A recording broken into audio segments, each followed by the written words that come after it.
بسم الله الرحمن الرحيم نحمده ونصلي على رسوله الكريم أما بعد وعن عبد الله بن مسعود رضي الله تعالى عنه قال قال رسول الله صلى الله عليه وسلم ليس المؤمن بالطعان ولا اللعان ولا الفاحش ولا البذيء۔ حضرت عبداللہ ابن مسعود رضی اللہ تعالیٰ عنہ روایت کرتے ہیں جناب رسول اللہ صلی اللہ علیہ وسلم سے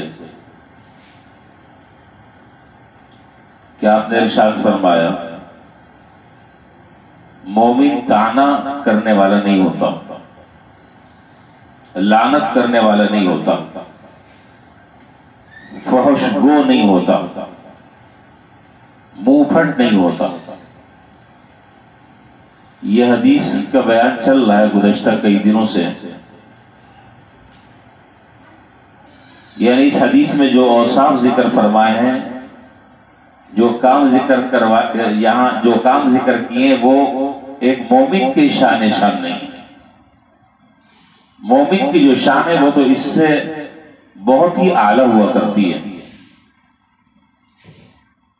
طعنہ اور طنز کسے کہتے ہیں، لعنت کے شرعاً کیا احکامات ہیں، یہ باتیں کل پرسوں میں ذکر کر چکا ہوں، 2-3 دن میں۔ آخری جو 2 جملے ہیں وَلَا الْفَاحِشِ، بدگو نہیں ہوتا، زبان سے الٹی سیدھی باتیں، گالم گلوچ، لعن طعن، غیر مناسب باتیں، لا یعنی باتیں، فضول باتیں وہ زبان سے نہیں نکالا کرتا۔ یہ نہ ہو کہ جہاں کسی سے لڑائی جھگڑا شروع ہوا فوراً ماں بہن کی گالی پر اتر آیا، کسی نے 1 سنائی تو اس نے آگے سے 4 سنا دی۔ یہ مومن کی شان نہیں، وہ تو درگزر کرتا ہے، چشمپوشی کرتا ہے، پردہ رکھتا ہے۔ اور یہ جتنے بھی کام ہیں، اگر آپ ان چاروں کے چاروں کاموں پر اگر آپ غور کریں تو اس نتیجے پر آپ پہنچیں گے کہ یہ چاروں کام وہ ہیں کہ جن سے مومن، اگر کوئی شخص اللہ نہ کرے ان چاروں کاموں میں مبتلا ہو اور یہ چاروں کام کرتا ہو تو ان چاروں کاموں سے دوسرے مسلمان کی دل آزاری ہوتی ہے، دوسرے کا دل ٹوٹتا ہے، پارا پارا ہو جاتا ہے۔ اور شریعت جو ہے، یہ کئی دفعہ میں بتا چکا ہوں کہ شریعت جو ہے وہ اس چیز کو گوارا نہیں کرتی، اور یہ چیز شریعت کی نظر میں ناقابل برداشت ہے کہ کوئی آدمی دوسرے کے لیے ایذا رسانی کا سبب بنے، تکلیف کا باعث بنے۔ شریعت اس کی کسی قیمت پر اجازت نہیں دیتی۔ یہاں تک کہ حقوق العباد اگر کسی نے تلف کیا ہے تو جب تک کہ وہ صاحب حق معاف نہیں کرے گا اللہ تعالیٰ بھی معاف نہیں فرمائے گا۔ یہودیوں نے دیکھا کہ مسلمان جو ہے وہ آپس میں جب ایک دوسرے سے ملاقات کرتے ہیں تو ایک دوسرے سے ملاقات کرتے وقت سلام کرتے ہیں، السلام علیکم ورحمۃ اللہ وبرکاتہ، دوسرا جواب دیتا ہے انہی الفاظ کے ساتھ۔ تو انہوں نے ان کی جو ذاتی خباثت اور شرارت تھی اور ان کی فطرت میں اور ان کے مزاج اور بھٹی میں جو شرارت گھسی ہوئی تھی وہ بیچارے اس سے مجبور تھے۔ تو یہودیوں کی ایک جماعت جو ہے وہ جناب رسول اللہ صلی اللہ علیہ وسلم کی خدمت میں حاضر ہوئی اور انہوں نے حضور صلی اللہ علیہ وسلم کو سلام کے جو الفاظ ہیں اس میں بگاڑ کر السلام علیکم کے بجائے کہا کہ السلام علیکم، لام چھوڑ دیا، لام نکال دیا، اور السلام کا معنی جو ہے وہ موت، اور السلام کا معنی تم پر سلامتی ہو، دونوں میں آسمان زمین کا فرق ہے۔ آپ کو کہا السلام علیکم، یعنی آپ کے لیے اللہ تعالیٰ سے موت کی دعا کی۔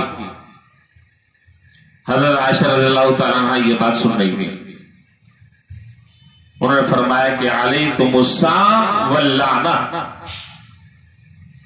ارے یہ موت بھی تمہارے لیے ہو اور اللہ کی طرف سے لعنت بھی تمہارے لیے ہو۔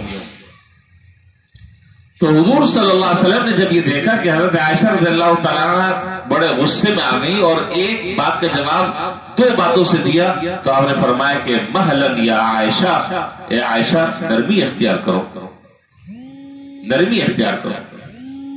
تو حضرت عائشہ رضی اللہ تعالیٰ عنہ نے حضور صلی اللہ علیہ وسلم سے کہا کہ آپ نے سنا نہیں کہ انہوں نے کس طرح آپ کو سلام کیا, کیا الفاظ کہیں؟ آپ نے فرمایا کہ عائشہ تم نے نہیں سنا میں نے کیا جواب دیا؟ انہوں نے کہا کہ السلام علیکم, میں نے کہا وعلیکم السلام, تل کا بتل کا, جواب ہو گیا جیسا کہا ویسے, لیکن اس پر تم نے جو اضافہ کیا ہے یہ مناسب نہیں. جواب ہو گیا جو انہوں نے کہا تھا, میں نے بھی جواب اسی طریقے سے دے دیا. اور ظاہر ہے کہ ان کا جو سلام ہے یا جو وہ حضور صلی اللہ علیہ وسلم کے لیے جو موت کی دعا کر رہے ہیں, اللہ تعالیٰ اس کو میرے حق میں قبول نہیں فرمائیں گے, لیکن میری جو بد دعا ان کے حق میں وہ اللہ تعالیٰ ضرور قبول فرمائیں گے. اور پھر آپ نے فرمایا کہ عائشہ جب کسی چیز میں نرمی ڈال دی جائے تو وہ چیز اس کو خوبصورت بنا دیتی ہے, اور جب سختی اس کے اندر پیدا کر دی جائے تو وہ اس کو بدصورت کر دیتی ہے. جب اس کے اندر سختی پیدا کر دی جائے تو وہی جو خوبصورت چیز بن رہی تھی وہ بدصورت ہو جاتی ہے. بہرحال تو یہ گالم گلوچ, یہ الٹی سیدھی اول فول زبان سے بکتے رہنا اور زبان سے الٹی سیدھی باتیں کرنا, تانے دینا, لعنت کرنا, ملامت کرنا, گالم گلوچ کرنا, یہ ساری کے ساری چیزیں مومن کی شان ہے. مومن کی شان تو اس سے بالکل الگ تھلگ ہے, بالکل الگ تھلگ ہے. وہ تو دوسروں کے لیے سلامتی کا پیغام بنا ہوا ہوتا ہے, وہ سلامتی بن جاتا ہے دوسرے مسلمان کے لیے.